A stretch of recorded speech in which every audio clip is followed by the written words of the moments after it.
What up, folks? What it do? Welcome to another episode of the Best Advice Ever podcast with me, Mike Goodwin, the bow-tied comedian. And I have recently switched up our format. So we start each podcast with the best advice ever. And today's best advice ever is a very simple one, but it can be difficult in execution. The best advice ever is simply cultivate existing relationships. Cultivate relationships with your friends. Now, friendship is a very tricky endeavor. Number one, because I don't know about you, but I really didn't get any lessons in how to be a friend, right? My first friends were my siblings, the kids that were in my neighborhood, and my cousins. Now, family slash friends is always a interesting proposition. And your siblings is an interesting proposition. I think with friends are not necessarily relationships that you will have your entire life if you're not intentional about them. My brother's gonna be my brother. My cousin's gonna be my cousins. And when we were younger and we didn't have anywhere to go and we all were in the same location, we kicked it. We played basketball. We played video games. But then when we started having options to drive, not go to family functions, work, then those relationships that once were super tight became a little flimsy, right? So starting out with friends, and your parents always told you, well, they told me that they were more like I would bring up my friends and they would be like, well, go over there and live with your friends. But they wouldn't really, I don't think my parents, I can't recall solid advice on how to select friends. You know, one of the things that I think is pretty common, you don't want your parents didn't want you running with the wrong crowd. Now as an adult, and I have children, kind of keeping an eye out on who your children spends time with, who are their friends. Birds of a feather flock together. And you find yourself just going with the flow in terms of friendship. I thought like the first 18 years of your life. Your friends are basically people that you go to school with, people that you are related to, or people that are in your neighborhood. Now, some of us have garnered great experiences as young people and you meet new friends. For instance, if you're a part of a church organization, I think about my wife. My wife grew up in the AME church. That's the African Methodist Episcopal. And AME from this location would go to churches at AME and other locations. So they would meet other kids. They would have like youth groups. And they would meet kids at conventions. We were a part, as a youth, I was a part of the Church of God in Christ, Kojic. So we would have triad meetings in Columbia. But I don't remember those kids. We didn't become friends. Now, I think one of the first kids that I was friends with that was outside of those boundaries of what I talked about, my family lived in my neighborhood and went to school with, it was a kid, my uncle. So my uncle was a pastor and we would go to his church. So he was a kid at my uncle's church and his family was close to my uncle. So it's kind of family, but not really. But that was my dude. Like when we would go to Florence, we were the same, we're similar in age. I may be a little bit, maybe a year older, but we were friends, but we didn't have like children do now. I didn't have his cell phone. I didn't have his email address. I saw my friend when I went to Florence to see my uncle. That's when I saw my friend. Now you fast forward into, I joined the military. I made some friends, but once I left the military, I didn't really stay in contact with many of those guys. Once I left high school, I didn't stay in contact with many of those folks. Then I went to college and developed some new friendships. So I have some unique friendships that span over a good portion of time. But today's advice is simply to cultivate the existing relationships and friendships that you have. If your friendships, if there are people in your life that you are connected to and you're friends with, look for opportunities to cultivate those relationships. And I don't have a number. I don't have a number of people, like an optimal number of friends that you stay in relation with is X. I don't know that number. I just know that there are people that have been in my life for a long time, and I enjoy the history that we have together. I enjoy the camaraderie in terms of the conversation, knowledge that we exchange, perspective, and especially the older you get, people that you don't have to kind of keep reintroducing yourself to. There's some people that I meet on the road. I meet a lot, and so that's why comedy becomes a little interesting, because I meet a lot of friends on the road. Like, I meet people, we kick it for the 2 days that I'm there, and it was like long lost friends, and then I never talk to these people again.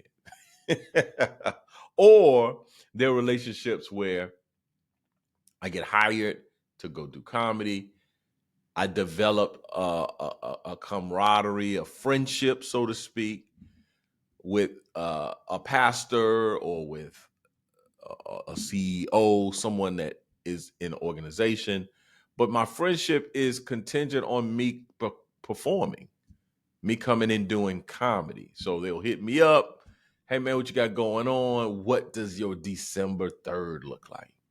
They not like, yo, man, how's your daughter's college search going? Hey, man, how's your wife's business thrive? How's the new manager that you just hired? How's that working out? They're not asking those things. They just simply want to know if my schedule is available for me to come and tell them jokes, right? So I have to realize what is a professional acquaintance and who are friends. And I'm constantly evaluating where people fall. And there are people that I would like to be better friends with that I don't know if they have the same desire to be better friends with me. Then there's people that probably have a desire to want to be friends with me, and I may not have the same desire to be friends. It feels a little bit, and I've never done it, but I can relate to, or what it seems to me from my knowledge of it, is online dating. It feels like online dating.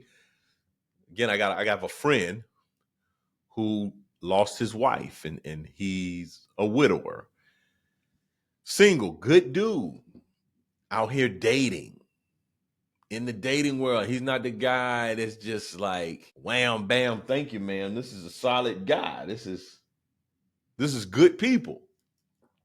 So he's not interested in the dating pool just to amass his numbers of his notches on his belt, so to speak. He's legitimately looking to make a connection with someone to develop a relationship, a lifelong relationship.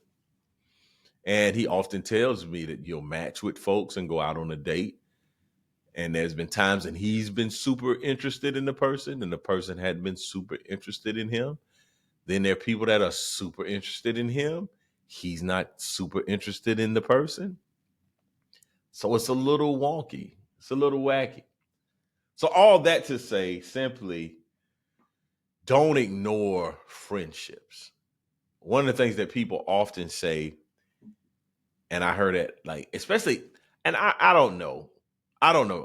Oftentimes when I'm talking, folks, I'm talking simply from my paradigm.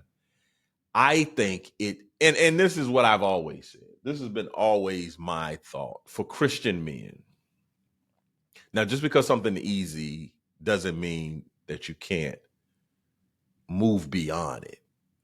But one thing I've noticed, and I've probably said this before, that friendships became much harder for me as a Christian because everybody isn't forthright. Especially when you're a new Christian or you come into a relationship with someone, folks have on a mask.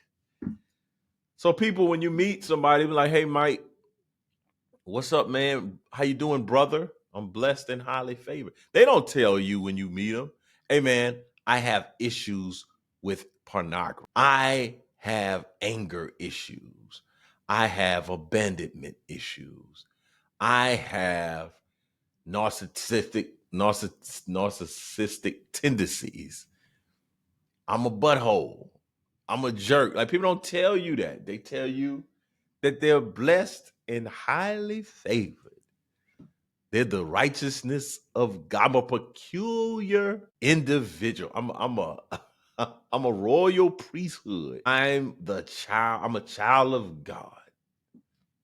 That's what people tell you. They tell you that they are blessed and not stressed. They tell you that I'm a head and not the tail, above only and never beneath. They give you these cliches and they give you these scriptures and they give you these faith confessions, and they don't give you authenticity. And what I noticed when I was in the world or in those streets, we were not really doing that. Like, I can remember being in college and it's like, "Hey, man, you go, your buddy hits you up. Hey, I'm driving to Walmart. You want to ride?" Yep. On the way to Walmart, my man's like, "Yo, I think my girlfriend's cheating on me." Now we in a real situation. I think my parents are getting a divorce. Now we in a real situation. Unfortunately, in my Christian relationships, and not all of them, I'm speaking kind of in a broad stroke. But when I hear from my buddies that things aren't going well, it's crisis time. It's like, "Yo, I'm about to move out and get an apartment." It's not, "Hey, man, I don't think me and my wife are on the same page." No, by the time I hear about some things from my friends, like, it's stage 4. There's really no coming back, man. And that saddens me.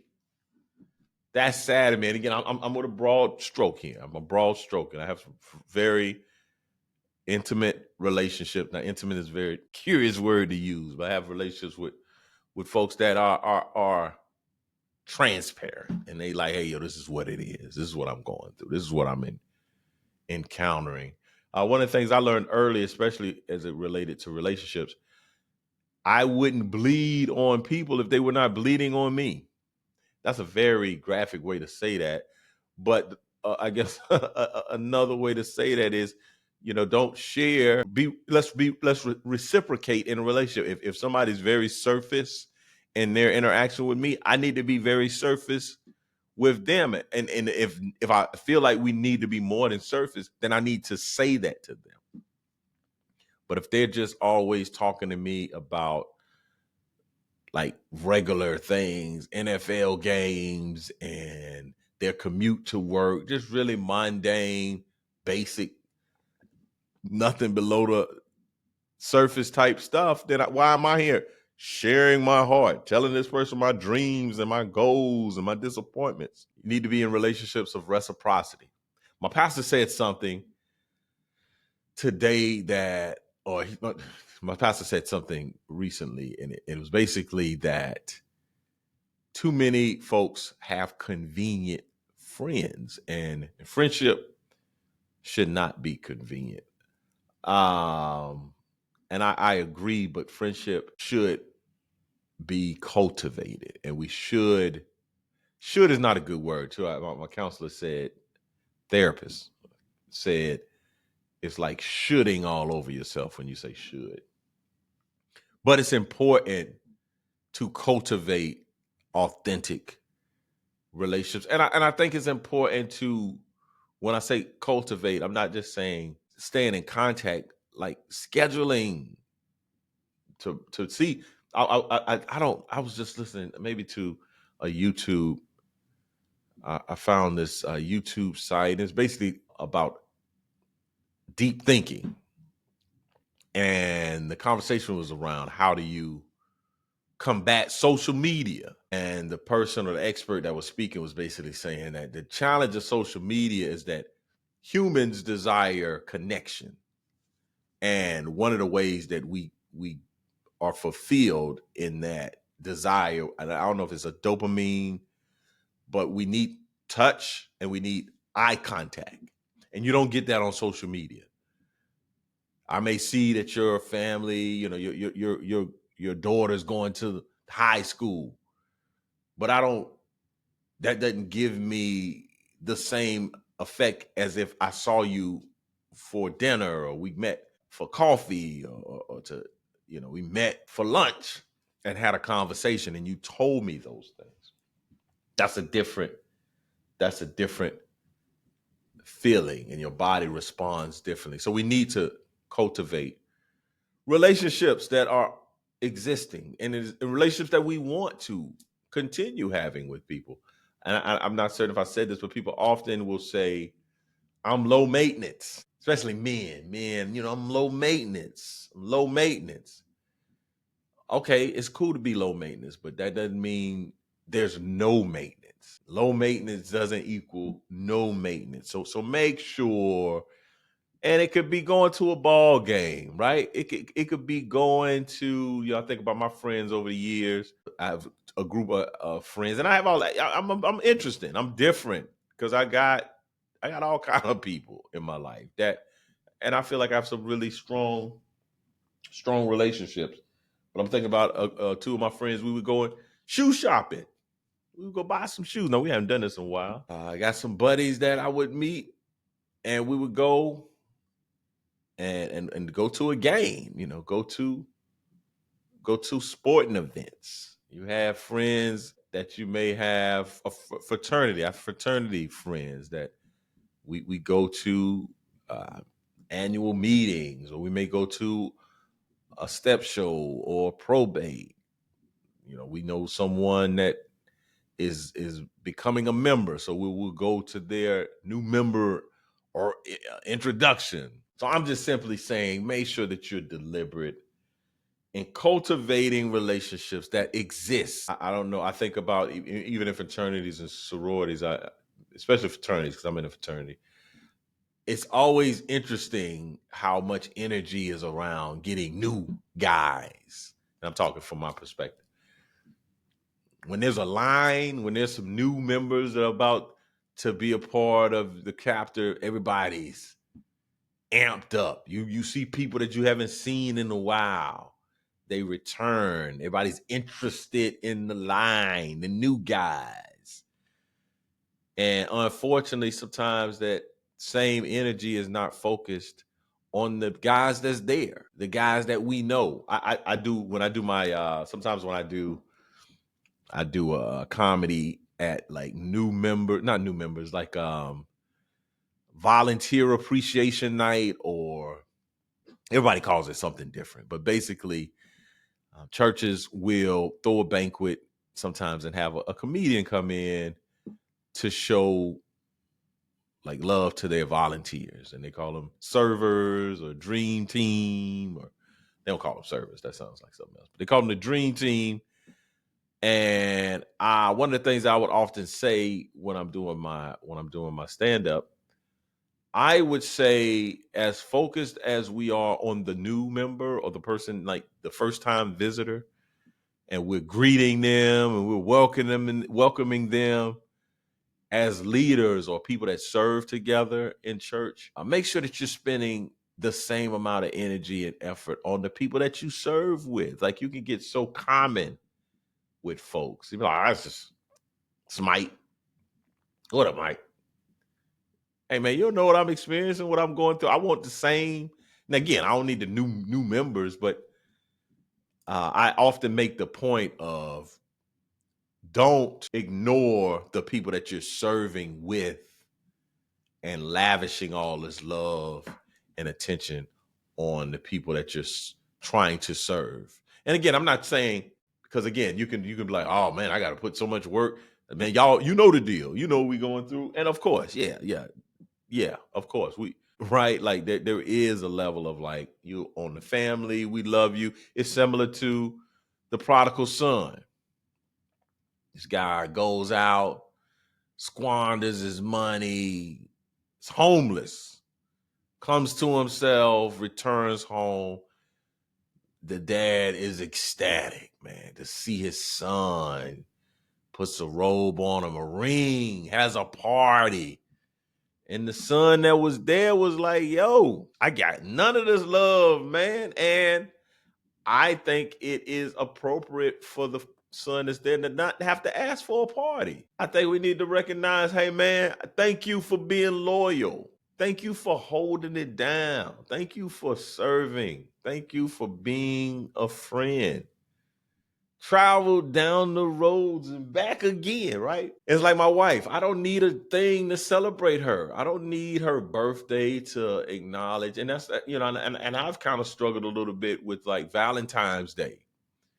I'm like, I don't need nobody to tell me how to show my wife love and affection. Well, it don't hurt to show love. What's another day? And I had to question myself, like, and what I saw some guy basically talking about Mother's Day, and he was saying that Mother's Day was for his kids and not really for him. Like, he has a mama. So, my wife, that's different. And I kind of was in that, I was kind of on that a little bit. But to see him, it looks crazy. Like, to hear a man literally be like, yo, that ain't my mama. That's they mama. And for him to kind of explain it, I was like, ooh, that's not a good look, man. That's not a good look. So I've spent this entire podcast, the best advice is supposed to be like 5 minutes. But friendship is important. And I want you to make sure that you let your friends know that you appreciate them. To all my friends, folks that I know personally listen to the podcast, I appreciate you. Thank you. I value you as a friend. I value you as a person that's significant in my life. And Mike Goodwin's not the most touchy-feely kind of guy, right? I'm just not built like that. Somebody asked me, I kind of struggle with this stuff. Like, and I knew it was difficult for me to answer the question, but when people see you, they be like, hey man, how you doing? Man, I'm good. How was your week? Man, I don't know, because I'm on to the next one, right? Yeah, I guess it's good. I'm here. I made it. Man, don't ask me about the week I just got through. Ask me about, wait, what you got coming up, man? What's on the horizon? I'm on the what's on the horizon kind of guy, man. Man, don't ask me how my weekend went. Man, that joint gone, cuz. How was the dinner you had on Tuesday night? I guess it was good. Ask me about the dinner I'm gonna have tomorrow night. Oh, it's gonna be, yeah, man. I've been looking at their menu. That's the kind of person I am. So, man, don't ask me about what happened last week, man. Unless it was something super significant, right? Something major. Ask me about a particular thing, but just to be like, yo, how was your week? Man, my week was great. I made it. Some people didn't. So shout out to friends. Again, this went super duper long, unnecessarily long. I need some focus, I think, for my podcast. But are y'all enjoying it? I don't know. People, are y'all enjoying the podcast? Because I want to deliver some value. Speaking of delivering value, and also speaking of what I'm going to be eating tomorrow night, shout out to my wife, because we'll be celebrating our anniversary, 24 years. Air noise, air horns. 24. We out here. 24 years of marriage. 2000 is when I got married. I think marriage, outside of just being alive, or being a son, or being a brother, marriage is like the longest endeavor I've been a part of. I've maybe married because I think marriage is beating education. I did 18 years in formal education. No, I didn't do 18 because you start school at like 6. So that's like what 6. By the time I'm 18, we at 12 years of formal education. And then I went to college. That's another 4. That's 18. No, that's not 18. That's 16. And then I did 2 years of a master's degree. That's 18. Yeah. I haven't even been in school as long as I've been in a marriage. I've been in marriage much longer. That wasn't the case. Maybe my fraternity, like my fraternity, I'm always going to be in my fraternity longer than I've been married. Yeah. Yeah. So I'm celebrating.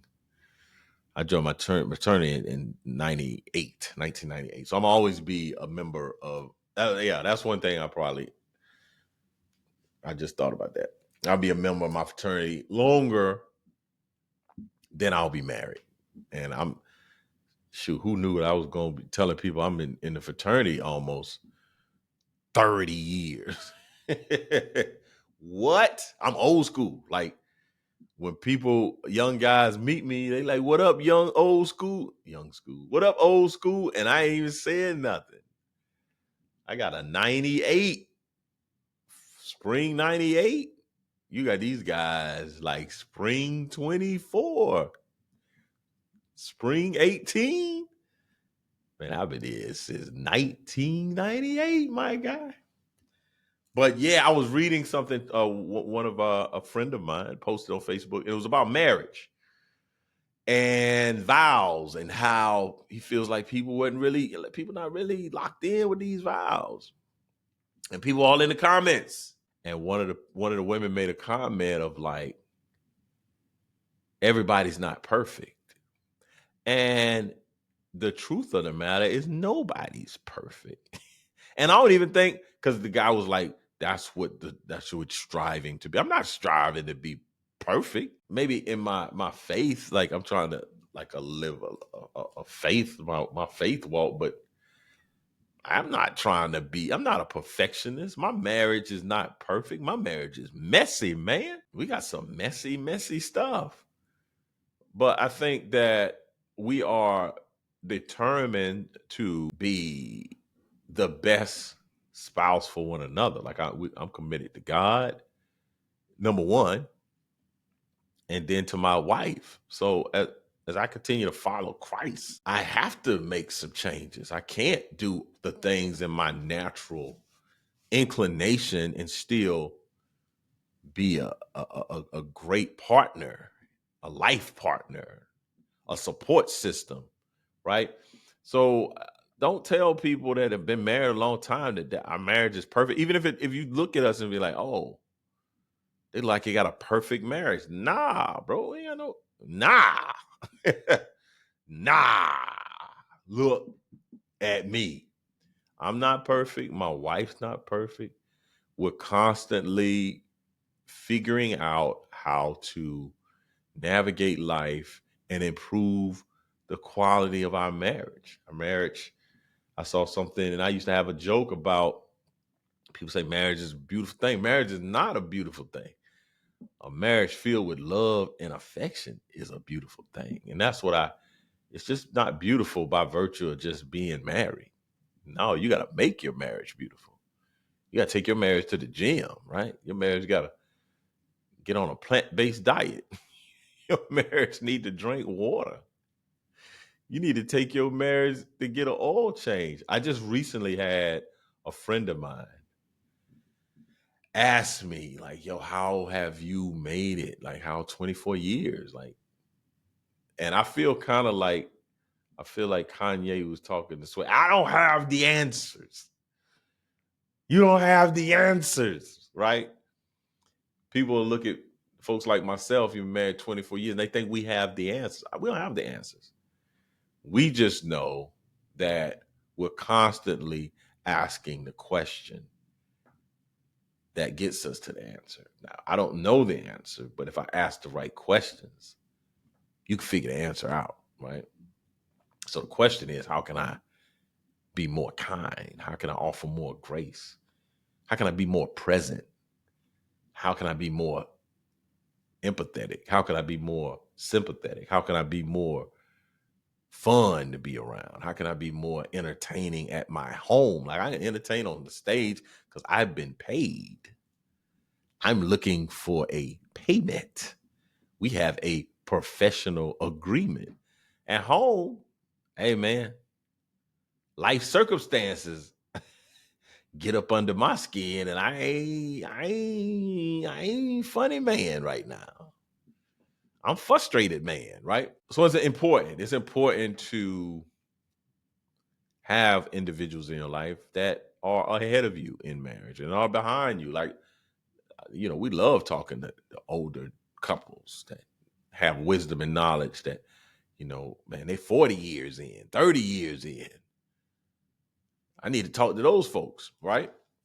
And it's important for us to talk to folks that are behind us, like 5, 10, because we can learn from them too. Not that we have the answers for that. Like, they might be doing something, they'd be like, oh man, we need to do that. Speaking of friends, and I think I'll wrap it up here, because again, I can go on and on to the break of dawn, but about being deliberate about friends. One of the things that my wife and I realized, and this goes back to the kind of church being difficult to establish bounds, like strong bounds with people. Folks would ask us, they would invite us to events. They would invite us to game night at their house, and they would invite us to dinner. They would invite us they're watching the game. They're doing a baby shower for their niece. Like, people would invite us to a multitude of things. And unfortunately, this is even probably before like comedy was really kicking it, because I still was doing the reserves and we were active.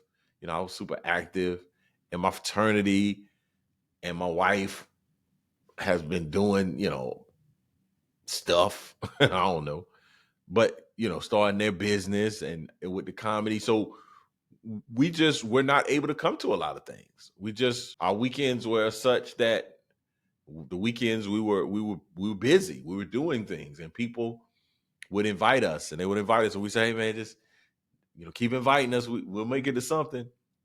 And then at some point, people stop inviting us. Now, we could be angry, we could be frustrated, we could say, woe is me, we don't get the invitations and we go on Facebook and we see the people having the baby showers and the parties and the things.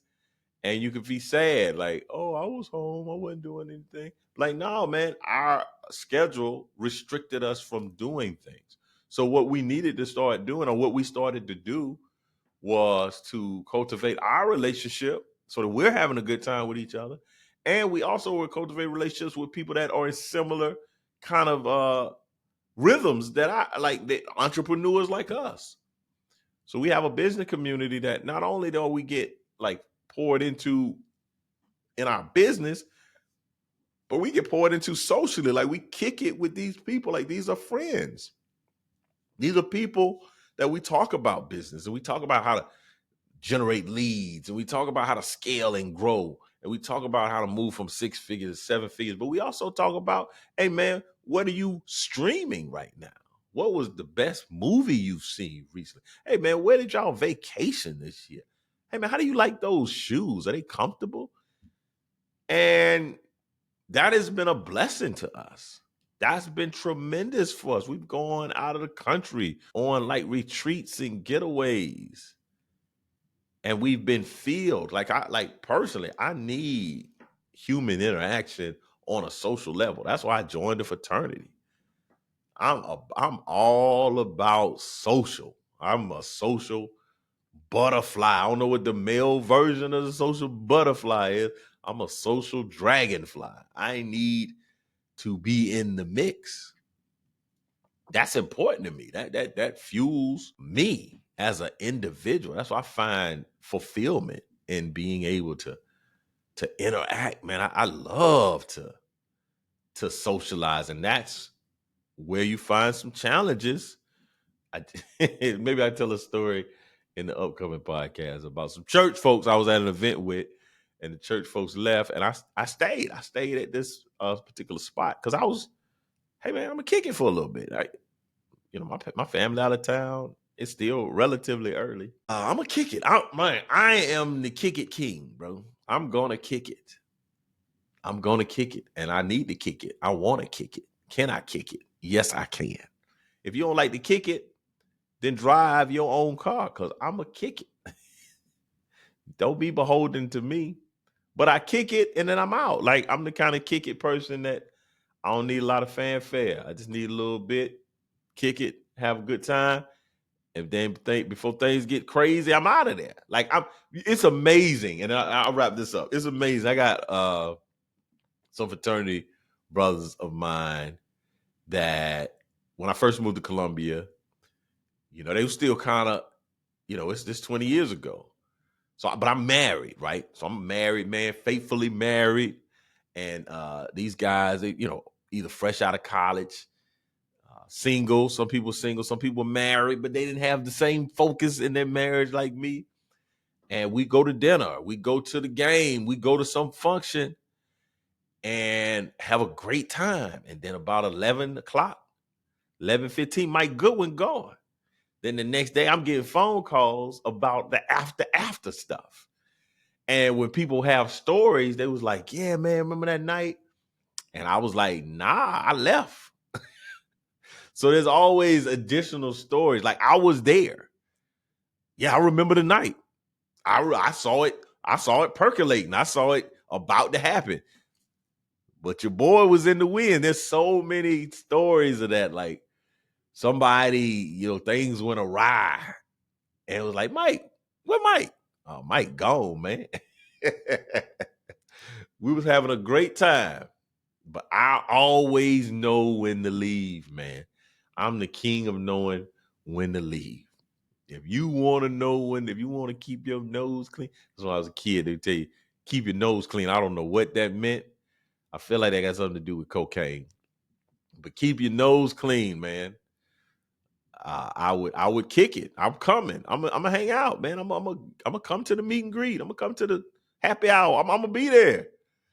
And it's about 9:45, 10 o'clock. Hey, boy, hey, let me slide on out.